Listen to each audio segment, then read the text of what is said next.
Gold 15% উঠেছে, এখন কিনবেন নাকি অপেক্ষা করবেন? গোল্ড প্রায় $4,000 থেকে $4,500 আউন্স, অর্থাৎ প্রায় 15% জাম্প। কিন্তু প্রশ্ন হলো, এখন গোল্ড কিনলে লাভ হবে নাকি আপনি দেরিতে দৌড়চ্ছেন? ধরুন আপনি গোল্ডে 5 লক্ষ বিনিয়োগ করলেন, গোল্ডের দাম যদি আরও 10% বাড়ে আপনার ইনভেস্টমেন্ট প্রায় 5.5 লক্ষ হতে পারে।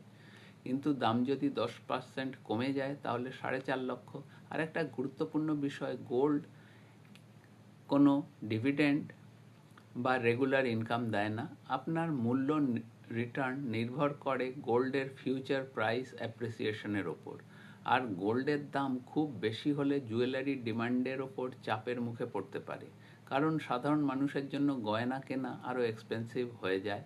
তাই গোল্ডে প্রশ্ন হওয়া উচিত নয় দাম কোথায় যাবে, প্রশ্ন হওয়া উচিত আমার পোর্টফোলিওতে গোল্ডের কতটা প্রয়োজন। গোল্ড হতে পারে ওয়েলথ প্রোটেকশনের একটি অংশ, কিন্তু শুধু দাম বাড়ছে দেখে ফোমোতে কিনবেন না। আপনার পোর্টফোলিওতে গোল্ডের অ্যালোকেশন কত হওয়া উচিত জানতে চাইলে কমেন্ট করুন গোল্ড। এই ভিডিওটি শুধুমাত্র শিক্ষামূলক উদ্দেশ্যে। গোল্ড বা অন্য কোনো ইনভেস্টমেন্ট করার আগে আপনার goal, risk profile, overall portfolio, time horizon বিবেচনা করুন।